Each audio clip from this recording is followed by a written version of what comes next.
ఇక్కడ ల్యాండ్ భూములు, అదే మరి మైన్స్ మినరల్స్, అదే మరిగా అటవీ సంపద, ఈ 3 విషయాలు కూడా కూలంకుషంగా ఈరోజు మనం చర్చిస్తున్నాం.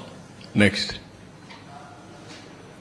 ఇక్కడ చూస్తే ఒక వినూత్నమైన పందా ఎంపిక చేసుకున్నారు నేరస్తులు, అందులో కూడా ఆర్థిక ఉగ్రవాదులు. ఎలాంటి పందాన్ని ఎంపిక చేసుకుంటారనుకోనికి ఇదొక ఉదాహరణ. ఇవన్నీ కూడా మీరు చూస్తే ఒక పక్క పట్టణ ప్రాంతాల్లో ఉండే భూములు, నేను ఎగ్జాంపుల్ మాత్రం ఇస్తున్నా, ఇంకా చాలా ఉన్నాయి. కావలి, నెల్లూరు, ఏ టౌన్ చూసినా, ఈవెన్ ధర్మవరం మీరు చూశారు, మార్నింగ్ వాక్ ఏం చేశాడు. కాబట్టి అవన్నీ ఉన్నాయి. మా వాళ్ళు అవన్నీ కంపేర్ చేయలేకపోయారు, అవన్నీ కూడా కంపేర్ చేస్తాం.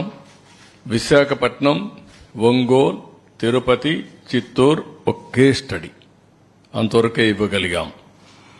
అదే మరి కొత్తగా ఒక మెథడ్ ఎస్టాబ్లిష్ చేశారు. హౌస్ సైట్స్ పేరుతో ఎక్కడికక్కడ ఇష్టానుసారంగా అధికార దుర్వినియోగం చేసి ఆ కొండే భూమిని ముందే వీళ్ళు కొంటారు. ఒక స్మాల్ ట్రాన్సాక్షన్ చేస్తారు. ఆ ట్రాన్సాక్షన్ అబ్నార్మల్ గా చేస్తారు. అదే మార్కెట్ రేటుగా చూపిస్తారు. దానికి 2.5 times డబ్బులు ఇస్తారు. అంటే ఇది ఒక పెద్ద ఫ్రాడ్ చేసే పరిస్థితికి వచ్చారు. అవి కూడా ఎక్స్ప్లెయిన్ చేస్తాం కొన్నిటి వరకు. ఇంకొక పక్కన వీళ్ళ ఆఫీసులకి ఇచ్చేటప్పుడు అన్ని ఆఫీసులకి ఇవ్వాలి.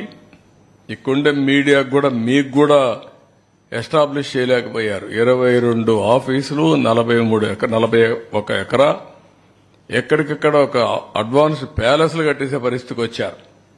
ప్రజాస్వామ్యానికే గంతలు కట్టే పరిస్థితికి వచ్చారు. మీ అందరూ కూడా ఎవరు ఎక్స్పెక్ట్ చేయనటువంటి పరిణామం తీసుకొచ్చారు.